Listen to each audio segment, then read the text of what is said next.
को लाइक और सब्सक्राइब करें और बेल आइकन दबाना ना भूलें। मैं कर्मवीर पत्रकार कृतिभूमि न्यूज़ में आपका स्वागत करता हूं। आज हम मौजूद हैं हल्का हिंदरी जिला करनाल के बीड़ 500 गांव में। आइए जानते हैं यहाँ के सरपंच पद के उम्मीदवार से कि यह किस प्रकार जनता की सेवा करेंगे। नमस्कार सर।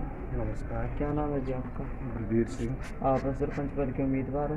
यस। अगर जनता आपको सरपंच बनने का मौका देती तो आप उनकी किस प्रकार सेवा करोगे? जो विकास कार्य आज तक नहीं हुए गांव में, 10 साल से गलियां नहीं बनी, नालियां नहीं बनी, उनका विकास प्राथमिकता है।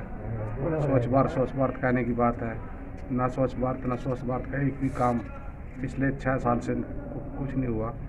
चारों तरफ गंदगी के ढेर पड़े हैं, झाड़ू वाला झाड़ू नहीं मारता।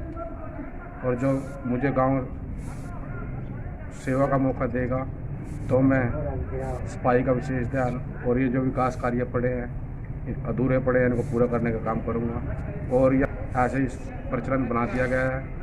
आने वाले टाइम में मेरी कोशिश रहेगी गांव में रोजगार भी मिले और विकास भी हो। जो विकास पेंडिंग पड़े हैं, थोड़ा काम पावर ग्रिड की वजह से हो गया है, नहीं तो ये गाँव बहुत पिछड़ा, अति पिछड़े में है। ना कोई विकास कार्य हुआ है, ना किसी सरकार का ध्यान है इसकी तरफ। मेरा ये कोशिश रहेगी सरकार गांव की तरफ ध्यान दे। स्वच्छ भारत कहने की बात है, इसमें 1 रुपया नहीं लगा। गांव में निर्माण, कोई फिरनी का निर्माण नहीं है, कोई गली का निर्माण नहीं है, कुछ नहीं हुआ। 5 साल के अंदर पावर ग्रिड को छोड़ के मेरे हिसाब से 2 लाख का काम नहीं हुआ। यहाँ पे राज्य मंत्री भी रह के जा लिया। पुरजोर कोशिश करेंगे कि विकास हो। हमारे गाँव में लड़कियाँ की एक तो शिक्षा की सबसे बड़ी दयनीय स्थिति है, क्योंकि यहाँ से 2-2.5 किलोमीटर दूर 500 गाँव पड़ता है। वहाँ शिक्षा के लिए भी वहाँ जाना पड़ता है। और मिडिल क्लास लग स्कूल है यहाँ, और वो भी नामात्र है, कागजों में ही है, क्योंकि सरकार का ना शिक्षा की तरफ ध्यान है और ना ही बच्चों की तरफ ध्यान है। ना कोई पैदल जाती हैं, पहले साइकिल भी मिल जाता था उतना टाइम में, अब वो साइकिल भी नहीं मिलता किसी को। पैदल जाती है, पैदल आती है, एक 3 व्हीलर आता है सरकार की तरफ से। बहुत जर्जर स्थिति है शिक्षा की भी गांव में लड़कियों के लिए। मेरी कोशिश रहेगी, मैं गांव में नहीं ज़्यादा तो 10th तक का स्कूल तो हो। अब मजबूरी में बच्चों को, अपने पेरेंट्स को बाहर जा भेजना पड़ता है। और आज के टाइम में माहौल आपने पता है क्या है, लड़कियों का बहुत दयनीय माहौल है हरियाणा के अंदर, क्योंकि सरकार का बिल्कुल ध्यान ही नहीं है इसकी तरफ। और मेरी कोशिश रहेगी भाई इसकी तरफ ध्यान दे शिक्षा मंत्री कंवरपाल गुर्जर जी। बातें तो बहुत बड़ी बड़ी करते हैं, फिर वो ग्राउंड पे कुछ नहीं है। आप किस बात? मेरी प्राथमिकता तो कांग्रेस से है। यदि कांग्रेस ने नहीं कैंडिडेट उतारा तो मैं आज़ाद लड़ूंगा। वैसे मेरी प्राथमिकता कांग्रेस से है, कांग्रेस 1998 से। क्योंकि कांग्रेस पार्टी में जो नुमाइंदा है भूपेंद्र सिंह हुड्डा है, जो कहता है वो करता है। और किसी पार्टी में ऐसा कोई बंदा नहीं है। खट्टर साहब है, वो कहते कुछ है करते कुछ है, उसके अपने मंत्री बेलगाम है, और ना ही वो जिम्मेदार की तरफ ध्यान है उसका। आपने देखा है दिल्ली में क्या हो रहा है, दिल्ली में क्या कितनी तराई करा रखी है। किसान बिल ले आना, कभी भूमि अधिग्रहण बिल ले आना, कभी कोई और ऑर्डिनेंस ले आना। राष्ट्रपति के तरीके से काम करते हैं, लोकतंत्र में इनका विश्वास नहीं है। और बताओ, जब ऑप्शन आएगा तो क्यों भूपेंद्र सिंह हुड्डा ने कभी किसान आंदोलन नहीं होने दिया, किसानों की बात सुनी, गरीब कमेरा वर्ग की बात सुनी। अब हम तो उनके साथ रहेंगे, जो मेरा गरीब सबको साथ लेके चले, का साथ सबके विकास से चले हो। कहते कुछ हैं, भाईवाद भतीजावाद बोल के सत्ता में आए थे, और आज पर्चियाँ बंद कर देंगे, ये बंद कर देंगे।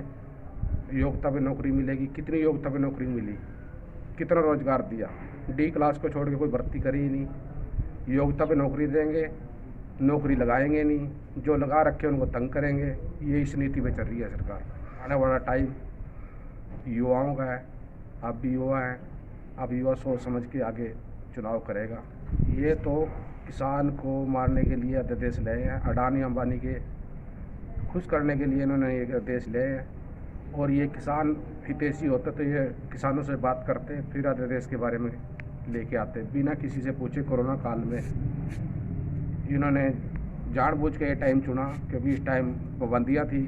उस दौरान ना लोकसभा में ना राज्यसभा में बहस करी, और ये तो रातों रात करके अब पब्लिक को गुमराह करने की कोशिश कर रहे हैं। हम ये करेंगे वो करेंगे, करेंगे कब? कोई कहता है लाठी नहीं चली, कोई कहता है डंडा नहीं चला, कोई कहता है आंसू गैस के गोले हमें सुरक्षा के लिए चलाने पड़ते हैं।